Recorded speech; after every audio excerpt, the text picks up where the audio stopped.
As we go into the panel discussion, and as I do close, I think it's very important that the youth also become global citizens. And the thing about being a global citizen is you're on even ground, and one has to find the ability to transcend being a South African and being an African. As much as that's important, we've got to leverage a global backbone as well in the way that we tackle challenges in Africa. So I would like to thank you for your time. I will still be here to conduct the rest of the panel discussion with the wonderful Aileen, who will join me. If I can kindly ask at the back for some seats to come on stage. Will we have an interlude? Great stuff. Thank you so much for your time. We're welcome to expound on this at a later stage, but as at now, I think the youth right now, if anything, really are the forerunners of change, and maybe echoing sentiments from Ambassador Mboku yesterday in terms of handing over the baton. I'm asking that our senior citizens please trust in the youth. We will get it right. We will get it right, and particularly with leveraging technology, I think we're headed in the right direction as well. But I think the most important thing is accountability and sustainable leadership at a youth level to drive effective and sustainable change. Thank you. Will I change how we see this world? Will I change how we care for each other? Will I change how we live in this world? Take change to the next level. I am DUT. I am DUT. I am DUT. We are DUT.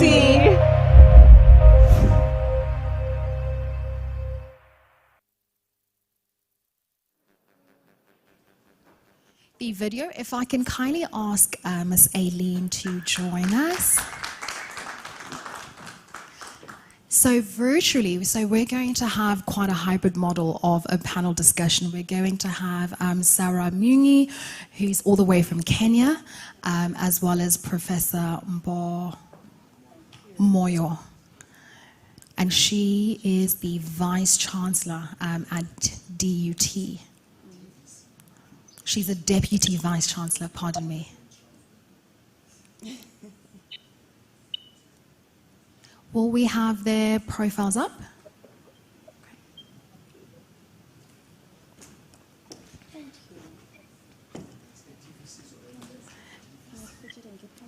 Hello, good morning. Good morning, ma'am. How are you? Morning. How are you? How's everybody? We're good, thank you. If I can kindly ask, it's Sarah I'm speaking to, is it? No, so this is Sibusiso Moyo, Professor Moyo. I think you just mentioned my name. Yes, from Durban University of Technology. Absolutely, such a pleasure meeting you, ma'am. If I could kindly ask if you could introduce yourself and the phenomenal work that you do as well within academia. Yes, so I'm a mathematician by background, so I'm currently the Deputy Vice Chancellor for Research, Innovation and Engagement. So my main role obviously is supporting our researchers, our postgraduate students in terms of making sure that they have access to resources, which may be grants, access to grants, making sure that they follow different regulations that are there, making sure they succeed, the examination processes. We handle all of that from a governance level. And then also some of the things we do are also managing collaborations within KZN, outside KZN, and internationalization as well. And recently, in fact, just today, we've just got news that we've been ranked as one of the top 5 universities within South Africa through the Times Higher Education ranking. So we also submit data and handle data which has to do with students, student bursaries and various things within the university. Yeah, so I'm responsible for that portfolio. Oh, that's incredible. Such a pleasure to meet you. If I could kindly move on to you, Aileen. I think, is Sarah still joining us? Hello, good morning, Sarah. How are you? It's good afternoon here in Nairobi. Good afternoon. Good morning to you. Afternoon, Sarah, all the way from Nairobi, Kenya. Yes, so thank you. Thank you very much for your introduction. And also, it's a pleasure for me to join this panel. So my name is Sarah Muni. I'd like to introduce myself as an advocate for youth empowerment. I'm also the president of Youth in Africa, which is based in Nairobi, but we have presence in 37 African continents. The 37 African countries. And what we basically do is empowering youth with skills, relevant skills in this 21st century, which will make them to be more relevant, to help them to be more competitive, more resourceful, and more independent, because we want to build a more independent youth base, because we are right at the middle of, we have the young ones that we have to take care of. We are right at the middle, and we have our parents to take care of, and we have economies that we need to support as well. So that is what we are doing for the youth, and we're very pleased to engage in this conversation. Thank you very much. Thank you so much, Sarah. We'll touch base with you just in a bit. I would love to introduce our physical guest who's with us today, Ms. Aileen, and the work that you do within community development as well. Hi, good morning, good afternoon, and maybe some good evenings. We don't even know. True. My name is Aileen Smith, Zambian born. I am the founder of Ituba Place of Hope. We work not only with youth, but with a bit of everyone. It begins with youth, and that is our end goal.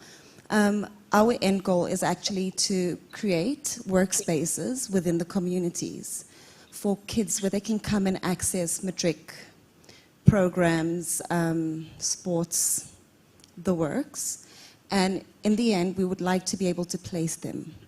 Because as you know, with Dr. David over here, a lot of people don't realize that so many kids have the IQ but don't understand that I can is actually what changes everything.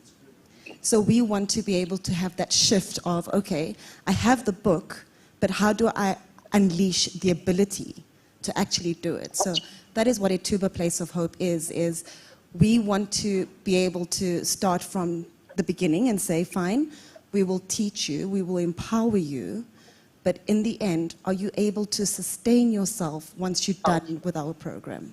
So that's what we do.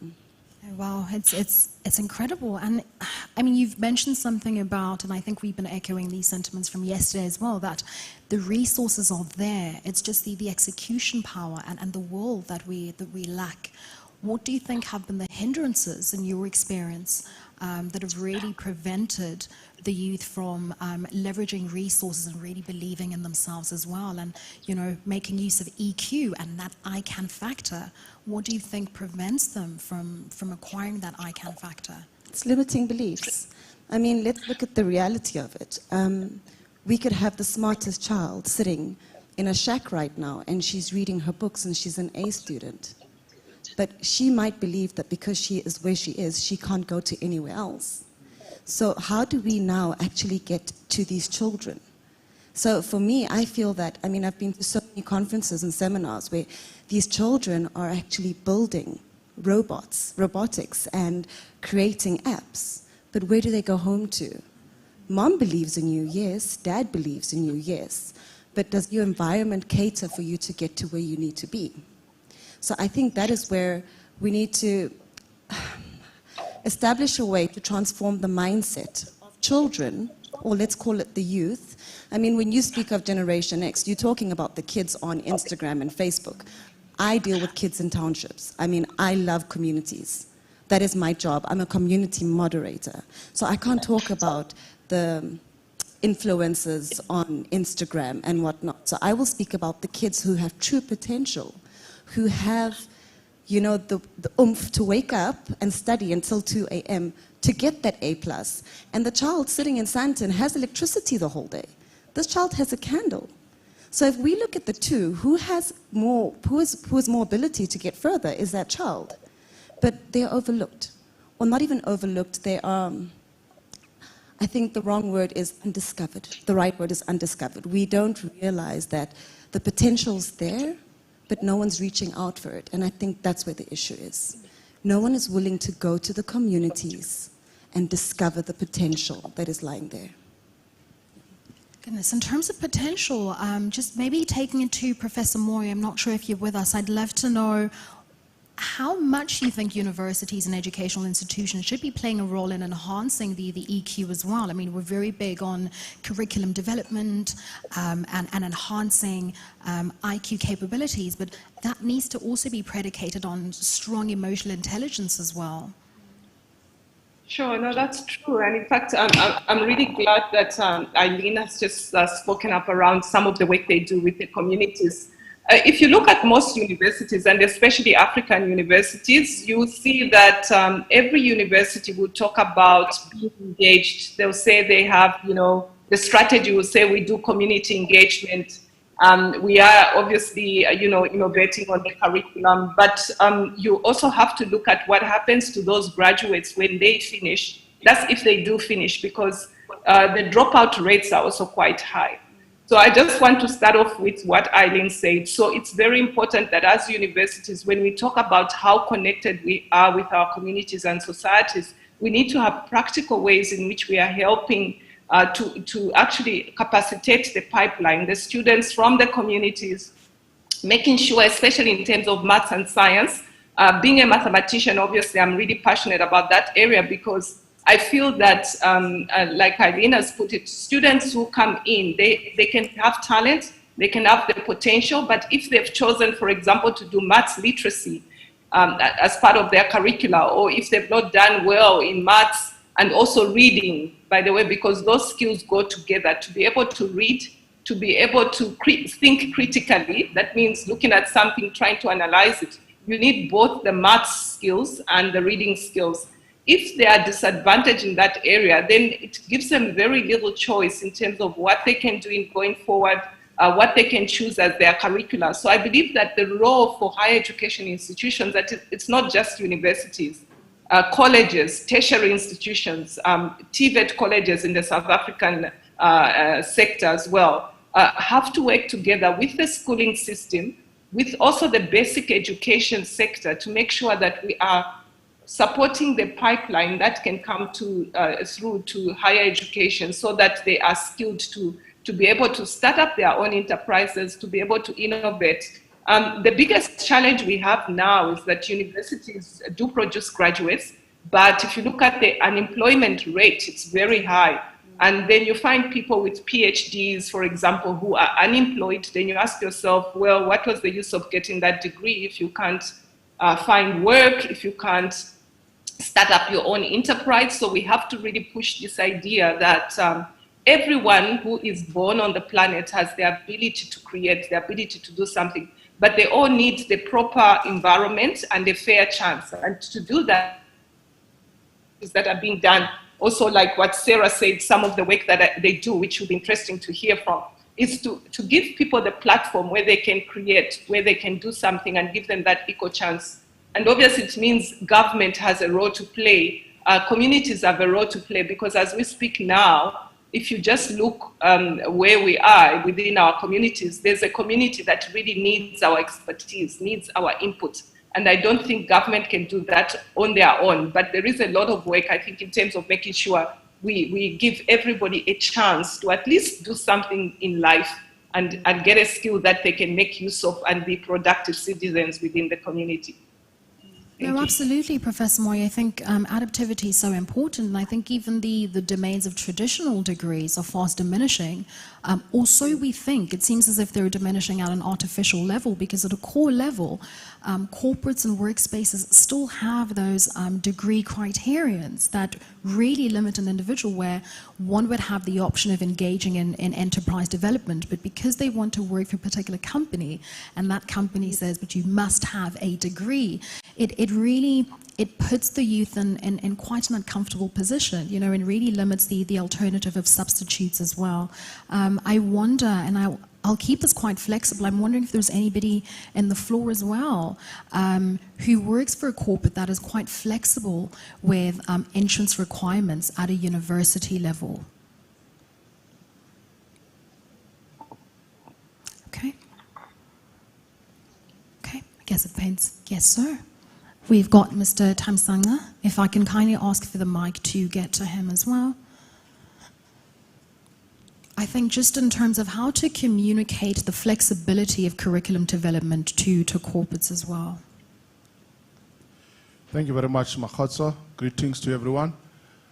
The issue of requirements or entry requirements, many companies, because of a big gap between the university or college curriculum and what employers require, it's actually better to get someone with just grade 12 or what we call matric and train them yourself.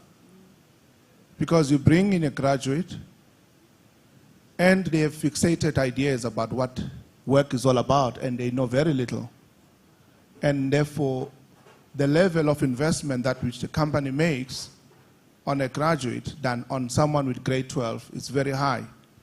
But when you invest in someone with grade 12, you make quicker returns on investment and you see, I like what you spoke about, the appreciative contribution, so you're able to see quickly. So our take to Professor Moyo and the rest of the academics, digitization is making it easier for you to operate in real-time basis, to know exactly what it is that employers are looking for and move close as possible. That is why the South African Council for Graduates is involved with workplace training so that young people, graduates and students, they know not only what the world of work looks like, but what is this thing called work. Thank you. Thank you very much, Thamsanqa. I'm wondering, Professor Moyo, Sarah, are you still with us? We've not forgotten about you. All love, all life. I'm coming to you about global citizenship and the amazing stuff you're doing in Nairobi. But just going back to Professor Moyo, Thamsanqa has mentioned something, and I really wonder the extent to which traditional institutions are potentially under threat, given where we are with the digital revolution. Yeah, so thank you so much for that comment. I mean, it's a very relevant comment, and in fact, it's been on the table for years, you know, where industry and corporates do complain about the quality of the graduates. And one of the ways in which universities are trying to mitigate that is that if you look at universities like Durban University of Technology, for example, we do have placement programs. Remember, we have a population of about 33,000 students, and the demand, obviously, is ideally to have all of them placed at least before they graduate. But I think that our models are still quite traditional as universities, because even though we place students, the collaboration between the industry partners and the universities is not as much as it should be. If I compare to our colleagues, like some of the universities in Germany that we work with, where the students have a model where they spend three months in the university and another 3 months in industry. And the industry partners and university partners come together to actually select those students. So they work together to ensure that when the students finish, they already would have the experience that that company needs anyway. So if you're looking at Mercedes or Audi, the different companies that would collaborate with that universities. So I just think that there is room for expansion in terms of the models that we use, in terms of the curriculum. Now there is a threat, of course, because of digitization, but I think that it's also good because in a way, it has helped especially African universities accelerate the offering of the degrees and programs online.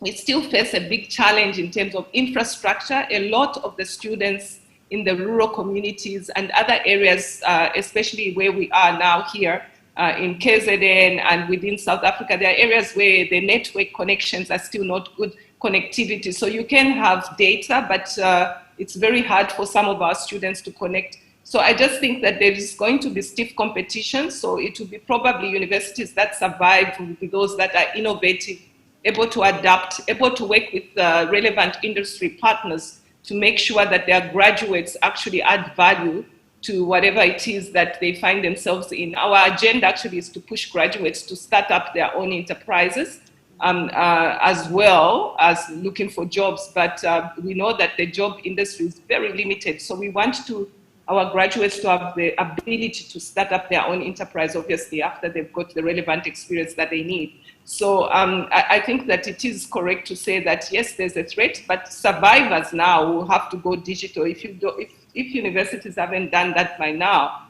I don't think they'll get as many students as they should, because there is a lot of competition in this area. Thank you. Prof, you've also mentioned just contextualizing the solutions to Africa as well, that it shouldn't just be the focus on acquiring degrees and going through, from graduation into an industry, but also through enterprise development, which I think is wonderful. I'd love to know from Sarah, all the way in Nairobi, what does the market look like in education? I mean, what's the appetite to e-learning and digital transformation within the education space?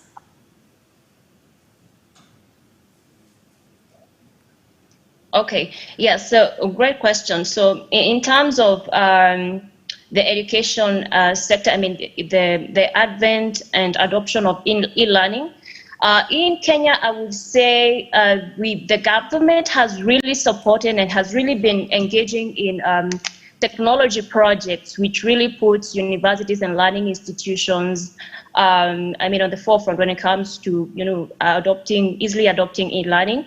So there are technologies that definitely many of our institutions, learning institutions, have been adopting. So it's something, even during this time, it's something some of our institutions have been going on. Students have still been learning. And I think across East Africa, in terms of connectivity, because what drives that, e-learning is one thing, you need the connectivity. And I think as a country, we've been rolling out the 5G now. We've been on 4G, we've been rolling the 5G. So I think in terms of adoption of technology and really connectivity, Kenya has tried, our government has really tried, although of course, there are still some areas, because students come from all over. I mean, they'll come from, which are mainly young people. So they'll come from northeastern, some very remote areas, where there's no connectivity. So it becomes a bit of a challenge. But in terms of adopting, and I want to say that when a crisis like Corona, pandemic happens, all of a sudden you start focusing on things that really matter. And one of the things that really matter is really education, driving education and making it accessible in every part. So that is one of the things that the government has been doing. The other thing, and which is youth-led, is really starting to have youth-led innovations that really make and open up education in the villages. I come from a very remote place in the slopes of Mount Kenya, and sometimes for me to be able to make a call or even engage in a Zoom call like this, I have to just walk. I have to possibly climb a tree or really walk a long distance. So we are having youth who are starting to have innovations that are, really promote education. And, we have support. We look for support from some private organizations as well as the government.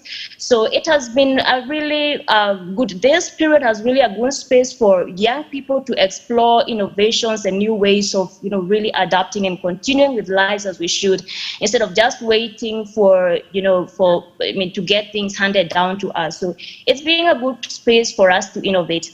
And I think I'd also want to contribute, because I liked your question when you asked, one of our panelists, when you asked about, what's really hindering young people from engaging, and in all these, resources in our exposure. Because the problem of the 21st century is not really the information. We have a lot of information. Literally, Google can teach you anything.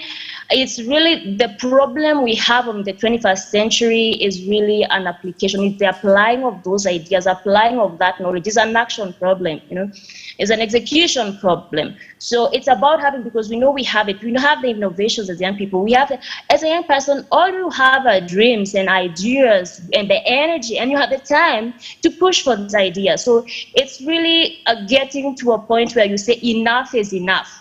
Enough is enough. I cannot keep on waiting for the government, for my school to call me back. I will do something with this time that I have. Let me say this. I don't know how we have handled the pandemic is that actually the schools are closed until January. Since March, high schools, colleges, universities, primary schools, they are all closed up to January. So it's really, it's been a space for us to really think, can we really be waiting for the government to figure it out in 9 months or 7 months time, or what can we be doing? So it's really an execution problem, because we have the ideas, but by and by we are seeing young people coming up with these innovations, and they'll take time to implement. They take time, but we've done something out of this crisis. So we have seen some beautiful things and innovations coming up.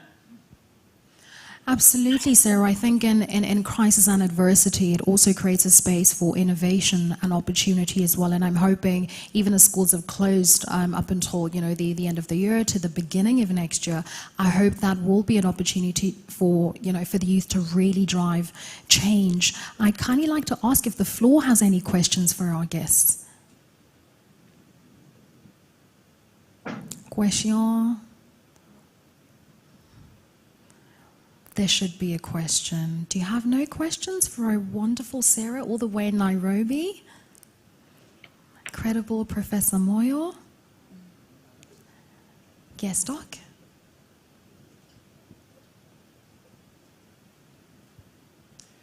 Thank you so much, Program Director. So one question to all three. Professor Moyo, congratulations on being, did you say number 5? Are you number 5? Yes, yes. Yeah, now there's pressure because you need to deliver. You can't go down. You need to go up. Yes. Yeah. Sarah, thank you so very much again for the great work you're doing in about 37 countries. And thanks so much for accepting our invitation. And Eileen, thank you so much again for your passion for our youth in this wonderful community. Most of the time, one question to all of three of you guys. Most of the time we are depending on government. What is the role of business? What is the role of business to ensuring that these young millennials get their dreams to become a reality? Because sometimes we put so much faith in government, and I'm one of those people who have practically given up on government. This conference, 96% of the delegates are CEOs, CIOs, chairman of board. Please, maybe 1 or 2 things on how they can practically be involved in developing the next generation of leaders, or as I call them, the next breed without greed. The next breed without greed. Correct. Yeah, no, definitely got to remember that. Yeah. May I answer? Yes, May I absolutely. go ahead? You're welcome to go. I like your question, David, because, when we founded our NPO, there was one of 2 options. We either wait and wait and wait, or go to government and wait. So we thought, no, why not find ways to generate our own form of income? A lot of people ask us, okay, so we have a factory in Maboneng where we manufacture. With COVID hit, we were doing PPE and everyone we employ are the unemployable, we'll call them that. And we thought, okay, we would either wait for funding or create our own funding. 3 ladies, we have our own sewing machines, we have hands. We're able to now generate income, create jobs, but also raise funds for our facilities. A lot of people want to wait for the answers, but they don't look for them. And I think it's what makes our establishment very different is not once have we waited for funding, we created our own funding. So I hope that answers your question. No, it absolutely does, Aileen. Just the importance of appreciative inquiry as well is using what you have and stop waiting on the next person to create that opportunity for you. A lot of the most sustainable opportunities are ones that come from adversity that you've actually created on your own. Sarah, I'd love to know what, in your experience just traveling the continent as well, what have you found the youth to be doing to increase that appetite to really drive change and stop relying on external entities to support them as well? Yes. And there's a conversation we've had in very many countries with youth from very many African countries. And, I think we have very quickly realized that that old story we are all told by our parents that go to school, work very hard, go to university and get a very good job, doesn't work. It just doesn't work. We have awoken to that reality because we were told, you'll become a doctor, become a lawyer, and then they didn't tell us in which hospital. They didn't tell us you become a lecturer in which university, in which school. They didn't tell us you become maybe a pilot in which airline, Nobody taught us how to be able to make those airlines. So we have very quickly woken up to that reality and embraced entrepreneurship. I was just having a conversation. I was seated in town in Nairobi with a conversation with a young lady, and when she's studying hotel management, and even before she hasn't finished, she feels like I feel like I want to leave this, because right now she started doing some business which is picked up and it's doing very well, you know, and she's wondering if she still needs to continue with that. So I think we have really embraced entrepreneurship. We were looking at it as a solution to the problem we've had. I mean, every African government, the problem of unemployment, I think, is on every, like in Kenya, unemployment for young people is about 42% right now, and it's worse even for many other countries right now when people have lost so many jobs. I mean, entrepreneurship is really the way out, because all of us, we have creativity. If you don't have the money, the first capital you have is an idea, is your mind, is the idea that you have. So each one of us has that, and we've been really, you know, getting out those ideas and creating, creating businesses and looking for support, you know, because for us to be able to scale up a little bit, you know, just moving that idea to a startup, you may need support moving that startup. Some of us have startups, you know, we have started up some small businesses here and there, selling shoes here and there. How do I move that from a startup to an SME? Some of us have SMEs, you know, how do you move that SME or medium-sized MSME to big business? So when you may need support transitioning from you know, to all those. So I think we have really embraced that, and we are no longer, I can tell you for sure, you're no longer, in many places you go, you are no longer looking up to the government to provide the jobs. We are really looking at how do I create jobs for myself and feed my family, and also be able to employ other people, employ or offer employment, you know, and also contribute, I mean, to the government, because you pay tax here and there, you know. So we are really exploring, you know, entrepreneurship, and that's why conferences like this are very important even for young people to attend, because we get to engage with decision makers, that is like in policy. The other place we need to really speak about is really on policy, because each of our countries, you know, have visions. Vision 2040, Vision 2053. I mean, that's by the African Union. Visions. I mean, in 2053, who is going to be there? Who is going to be there? That is so true, Sarah, because half of them won't even be alive, girl. Sorry? I'm saying that's so true, because half of them who are establishing these visions won't even be alive to see them through, you know? Very good, and that's why it's very key. One of the things we've been speaking is really advocacy, and we want to get into these tables. We are not seated on the periphery. Let me say this, we are not seated on the periphery of Africans' growth and development. We are part and parcel, we are the forefront. We are seated on those tables. We are looking for opportunity, inviting ourselves into those key decision, you know, big tables here, because if we are not on the seats, for sure, we are on the plates as meals, and we don't want that. So we want to be able to create policies that really help us help us to be creative and innovative, and create businesses that will be able to sustain our economies. Sarah, We are really exploring entrepreneurship. I'm so sorry to cut you short. You've touched on such important sub-themes. I don't even know where to start, but I've noticed another thing that you've mentioned, and I wonder if I should also address this, about how parents also try to live vicariously through their children by saying you've got to attain this particular degree, and really fantasizing the idea of, you know, of a certain degree as well. And I wonder to what extent the universities are playing that role in catalyzing that stereotype to say you've got to undergo this particular journey in order for you to become successful. I know that we are a bit pressed for time. I'd just like to find out how many minutes we have left, just so that we can sort of close off. Okay, as we close off, I'd love to ask or find out from you, Aileen, you know, what's been the role of just the narrow-mindedness of, you know, going for a degree versus going into enterprise development as well, and why parents will always say, no, but you can, you know, acquire that business, go into business, but start with a degree. Why do you think there's that degree obsession at a social level?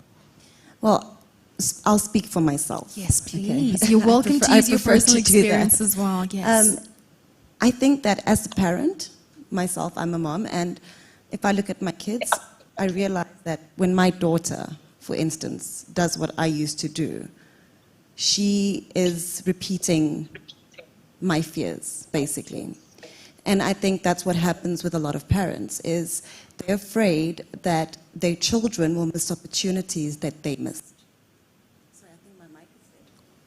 Sorry about that. I'm happy to give her my mic. I do forget that we've also got to observe pandemic protocols, so I wasn't exactly able to hand it over to you. Sorry about that. Sorry about that. So I feel that a lot of parents, are maybe afraid that, the children, the youth will miss an opportunity that they missed. But what we also have to remember is our youth now have more access to those degrees than we did, or than our parents did. So that's why it's easier for mom and dad to stress that you should go for that degree. Because what was accessible to us, is completely different. And I feel that, we overlook the importance of education. I think in hindsight, if I was younger and I could do it again, I would do it again. But at the same time, I feel that my experience in business got me to where I am today. And that's why I always say that, when I look at ICANN, I love that statement. If you put a person with a degree next to a person with ability, I promise you the ability will completely outweigh the degree. I'm not saying education isn't important, but self-belief is very, very important. And it doesn't matter how much our parents will push us to do something. If we don't believe that we can do it, we won't be able to do it. And my worry now with our youth and the current generation that we have is that they lack the ability to look past the exterior, and they don't focus on the interior. The Ubuntu, the values, the respect. So many things that build us up as people in business that we need. Because integrity is what is going to build our youth. And that's what builds a business. There's no way people can be sitting here and tell us that they've been part of ICANN for 20 years. If you've been part of ICANN for 20 years, it's because it's an establishment that has integrity. And they have values and morals. But that isn't being taught anymore. And unfortunately, I feel that schools as well should start teaching that, the more values. And our parents as well. So we are focused, yes, on education, but we're not focused on building the characteristic of the youth. Yeah. It's so important that education be predicated on, excuse me, on empathy, on emotional intelligence as well, and on sustainable leadership and personal branding in a corporate space.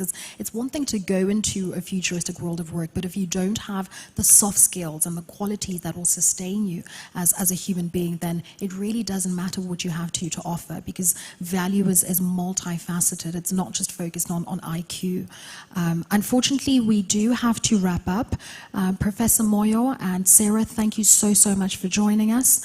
Thank you, Aileen, for being with us physically. Thank you so much again to our guests who are joining us virtually. As we do wrap up, of course, the importance, which I'm not sure we extended on properly, was to also see what we can do at a curriculum content level and see to what extent that development can really feed into the futuristic world of work as well. And if that can't happen, then we've got to be adaptable and seek alternative methods of upskilling and reskilling, particularly given the digital transformation. But thank you so much as we close off. I do look forward to seeing you afterwards. Thank you again so much, Professor Moyo, if you're still with us, and to the wonderful and vivacious Sarah Munyi from Kenya.